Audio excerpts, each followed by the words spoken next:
Hi friends, எல்லாருக்கும் வணக்கங்க. ஆரோக்கிய சமையல் சேனலுக்கு உங்களை அன்புடன் வரவேற்கிறேன். இப்போ நம்ம ஆரோக்கிய சமையல் சேனலில் பார்த்தீங்கன்னா ஒரு முக்கியமான வீடியோ தான் இது ஆண்களும் சரி பெண்களும் சரி 2 பேரும் தாராளமாக நீங்கள் இதை யூஸ் பண்ணி பயனடையலாம். இது என்ன வீடியோன்னு கேட்டீங்கன்னா, ஃபர்ஸ்ட் உடல் எடையை கஷ்டப்படுறவங்க, உடல் எடை ரொம்ப அதிகமாக இருக்கணும் கஷ்டப்படுறவங்க, இடுப்பு சைடு சதை தொங்கிக்கிட்டு இருக்கவங்க, ஆண்களுக்கும் சரி பெண்களுக்கு தான் அதிகமாக இருக்கும். அதுவும் ஆண்களுக்கு நிறைய பேருக்கு நம்ம இடுப்பு சதையை அதிகமாக இருக்கும். அது எல்லாமே கரைச்சி எடுக்கக்கூடிய ஒரு அற்புதமான ஒரு கஷாயம் தான் நான் பண்ணி காமிக்க போறேன். வீடியோவை ஃபுல்லா பாருங்க. அந்த கஷாயம் பண்ணி காமிச்சிட்டு இதை எந்த டைமிங்ல சாப்பிடணும், எப்படி எல்லாம் சாப்பிடணும், எதெல்லாம் சாப்பிடக்கூடாது அப்படிலாம் நான் டீட்டெயிலாக அவங்களுக்கு சொல்றேங்க. உடற்பயிற்சி எதுவுமே நீங்க செய்ய வேண்டிய அவசியம் இல்லை. நான் சொல்ற இந்த மெத்தட் நீங்க தொடர்ச்சியா பயன்படுத்திட்டு வாங்க. கட்டாயம் ரிசல்ட் உங்களுக்கு ஒரே வாரத்திலேயே உங்களுக்கு ரிசல்ட் தெரிய ஆரம்பிச்சிடும். ஓகேங்க. இது பாத்தீங்கன்னா என்னன்னு பாத்தீங்கன்னா கொள்ளுங்க. அதாவது இறைச்சவனுக்கு எள்ளுன்னுவாங்க, கொளுத்தவனுக்கு கொள்ளுன்னுவாங்க. அது முன்னாடியே பழமொழியே சொல்லி வச்சுட்டு போயிருக்காங்க. கொள்ளுல 2 வகை இருக்குங்க. ஒண்ணு பார்த்தோம்னா இதாங்க, இது கருப்பு கொள்ளு. இதுதான் ஒரிஜினல், அந்த அளவுக்கு பவரா இருக்கக்கூடியது. இது ரொம்ப அவ்வளவு நல்லதுங்க. இதுலயே இப்ப கடையில காப்பி கலர்ல இருக்கும் இன்னொரு கொள்ளு. சோ உங்களுக்கு கருப்பு கொள்ளு கிடைக்காத பட்சத்துல நீங்க அந்த கொள்ளு, இன்னொரு கொள்ளு இருக்கு பாத்தீங்கன்னா, காப்பி கலர் இருக்கும் பாத்தீங்கன்னா, அந்த நீங்க கூட எடுத்துக்கலாம், ஒன்றும் பிரச்சனை இல்லை. என்ன அதோட இதுல கருப்பு கொள்ளுல தான் எஃபெக்ட் கொஞ்சம் ரொம்பவே அதிகமா இருக்கும். இப்ப நிறைய இடத்துல விற்க ஆரம்பிச்சிச்சு. கிராமத்து சைடு எல்லாம் பாத்தீங்கன்னா இதுவும் பயிரிடுறாங்க. ஓகேங்க. இப்போ நான் கஷாயம் பண்ணி காமிக்கிறேன். இந்த கருப்பு கொள்ளுல இருந்து கரெக்டா ஒரு கைப்பிடி அளவு எடுத்து வறுத்துருவோம். இதுக்கு முன்னாடி நீங்க இந்த மாதிரி வீடியோ பார்த்துக்க சான்ஸ் இல்லை. ஒரு கஷாயம் தான் நான் பண்ணி காமிக்க போறேன். ஒரு வீடியோ மட்டும் ஃபுல்லா பண்ணுங்க. இதை அடுப்புல வச்சு ஏற்கனவே கருப்பு கலர்ல இருக்கு, அதனால இதை பார்த்து நல்லா வறுத்துக்கிட்டே இருங்க, இல்லைன்னா கருகிடும்.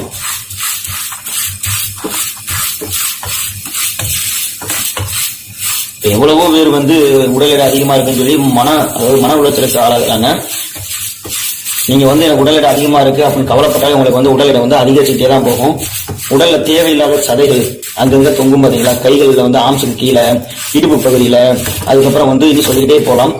அந்த மாதிரி தேவையில்லாத கொழுப்புகள் எங்கெங்கெல்லாம் இருக்கோ அதெல்லாம் கரைச்சி வெளியே தள்ளிடும். அந்த அளவுக்கு ஒரு பவரான ஒரு கஷாயம் தாங்க இந்த கஷாயம். வீடியோ மட்டும் ஃபுல்லா பாருங்க. நான் சொல்றேன் எந்த டைம்ல சாப்பிடணும், எதெல்லாம் சாப்பிடக்கூடாதுன்னு சொல்றேங்க. இதுதான் லைட்டா கொள்ளு வாட வர ஆரம்பிக்குது. அந்த வெடிக்குது பாத்தீங்களா, எல்லாமே வெடிச்சு ஆரம்பிக்கிறப்ப நம்ம அடுப்பு ஆஃப் பண்ணிடலாம். இப்பதான் வெடிக்க ஆரம்பிக்குது.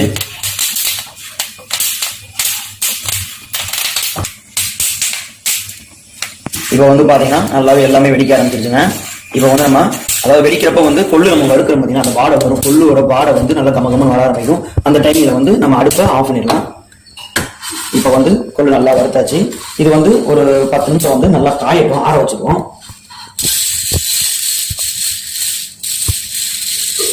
நான் ஒரே ஒரு கைப்பிடி தான் காமிக்கிறேன், செஞ்சு காமிக்கிறேன். இந்த பொடி இது ஒரு 10 நிமிஷம் ஃபேன்ல நல்லா ஆற வச்சுக்குவோம். இப்போ பாத்தீங்கன்னா 2, 4, 6 பல்லு பூண்டு எடுத்திருக்கேன். அதாவது பாத்தீங்கன்னா சின்ன பூண்டுனால தான் நான் 6 எடுத்திருக்கேன். நீங்க உங்களுக்கு நல்லா பெரிய பெரிய பூண்டா இருந்தாலுமே நீங்க 3 பூண்டு நல்லா பெரிய பல்லா எடுத்துக்கிட்டாலே போதும். இதை தோலை நீக்கிடலாம்.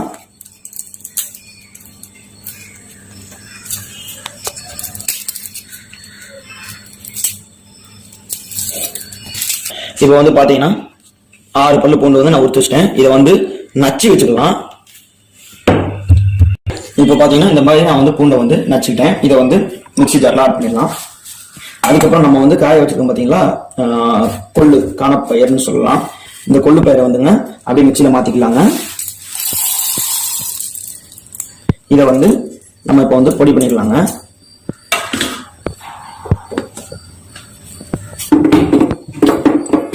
தண்ணி எதுவும் ஊற்ற வேணாங்க.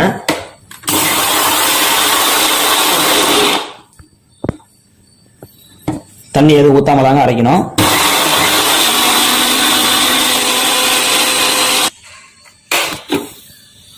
இப்போ பாத்தீங்கன்னா பொடி நமக்கு ரெடி ஆயிடுச்சு. இது தனியா ஒரு பவுல்ல நம்ம மாத்திக்கலாம்.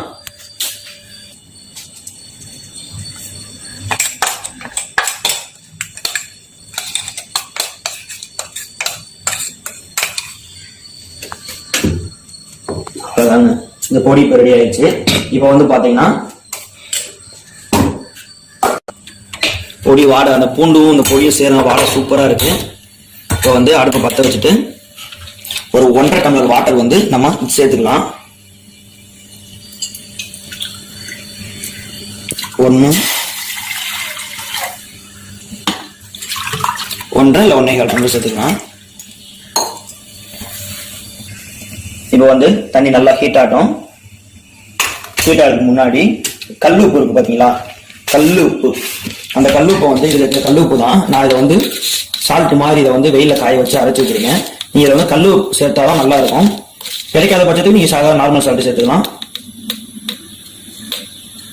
பார்த்தீங்களா, ஒரு சும்மா கொஞ்சம் லைட்டாக, அது எவ்வளோ இருக்குன்ட்டு கொஞ்சம் தான் எடுத்திருக்கேன். சரியா, 1/4 டீஸ்பூன் கூட இருக்காது, கொஞ்சம் தான் இருக்கும். சும்மா லைட்டாக எடுத்து அதை சேர்த்துக்கலாம். சேர்த்துட்டு இப்போ வந்து தண்ணி நல்லா சூடாகிட்டு கொதிக்க ஆரம்பிக்குது. இந்த டைமிங்கில் வந்து நம்ம அரைச்சி வச்சிருக்கோம் பார்த்தீங்களா பொடி, இதை அதில் ஆட் பண்ணிடலாம். 1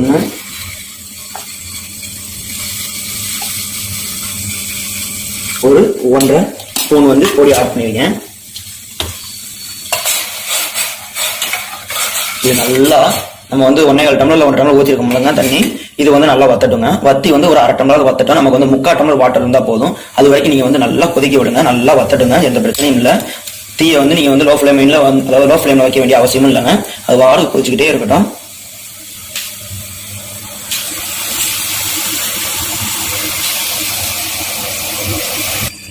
ஆமாங்க, அதாவது தீயை நீங்க கூட்டி வச்சீங்கன்னா அது வந்து பொங்கி வந்து கீழே தட்டுதுங்க.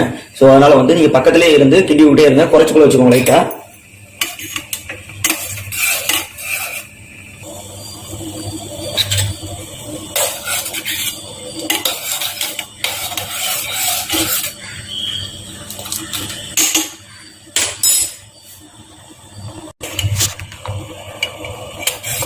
இப்போ வந்து பாத்தீங்கன்னா நல்லாவே ரெடி ஆயிடுச்சு கஷாயம். இப்போ வந்து அடுப்பு ஆஃப் பண்ணிடலாம். அடுப்பு ஆஃப் பண்ணிட்டு இதை வந்து வடிகட்டிடலாம்.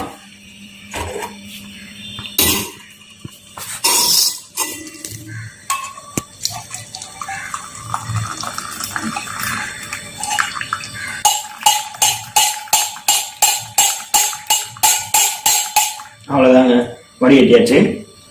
இதை வந்து இது கரெக்டாக உங்களுக்கு வந்து 1 டம்ளர் 3/4 டம்ளர் அளவு தான் வந்து கிடைச்சிருக்கும்.